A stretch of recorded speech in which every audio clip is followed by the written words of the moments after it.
Leicester City's Premier League title triumph of 2016 is quite possibly the greatest underdog story in the history of sport. The Foxes escaped from relegation the season prior and entered the 2015-16 Premier League campaign as 5,000 to 1 outsiders to lift the title. Their eventual success is even more noteworthy due to the mastermind behind it.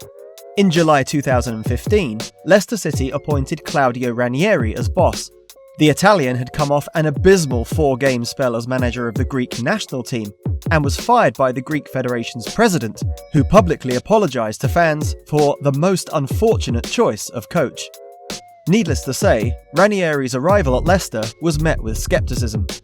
However, the 66-year-old went on to do the unthinkable by implementing a far from revolutionary 4-4-2 system, which offered balance to Leicester's limited squad. His tactic was based around organisation, hard work, and counter-attacking at pace. But, as with all champions, the defence acted as the foundation of his plan.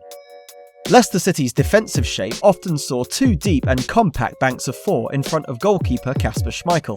This shape was crucial to suit the needs of central defenders Wes Morgan and Robert Huth. Both were immense in aerial duels and at commanding their defence, but lacked pace and mobility, making them vulnerable in open spaces. That required Leicester's fullbacks, Christian Fuchs and Danny Simpson, to mostly stay close to their centre-halves to prevent gaps from appearing between them.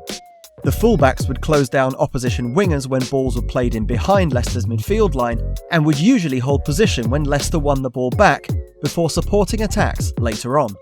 Perhaps Leicester's tactic wouldn't have been as effective without the emergence of then relative unknown N'Golo Kante. The Frenchman was Leicester's tireless enforcer in midfield, winning the highest number of tackles and interceptions in the league. He perfectly complemented the attacking contributions of Danny Drinkwater, who was often able to release Jamie Vardy with pinpoint passes from deep. The duo encapsulated Ranieri's demands for transitions, being both capable of retreating to defensive positions to maintain the team's overall narrow shape, as well as break forward to support the attack when required. Moving forward, Leicester's wingers were given full licence to attack at pace when possession was regained. Unlike the fullbacks, who seemed to drift forward late, Riyad Mahrez and Mark Albrighton broke forward quickly, targeting wide areas for overloads. Jamie Vardy would contribute to the wide overload by drifting into channels to draw the opposition towards one side of the pitch. This was particularly helpful in releasing Riyad Mahrez into one-on-ones against opposition fullbacks, as his supreme dribbling would often see him ghost past his marker with ease. The pressing of Ranieri's two forwards was another key factor to their success. That was mostly played out by Shinji Okazaki, who took up deep positions to help link a usually outnumbered midfield to attack.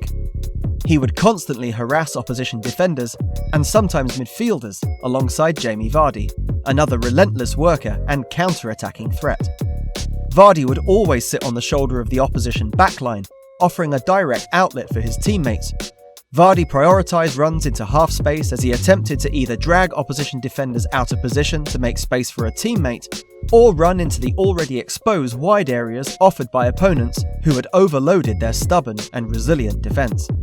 In closing, Leicester City's title-winning run of 2016 will go down in history. In an age where money tends to dictate success, the Foxes' unexpected triumph serves as the perfect antithesis, showing that strength in the collective, no matter the price tag or reputation, can overcome individual quality with the right preparation, mentality, and of course, the perfect execution.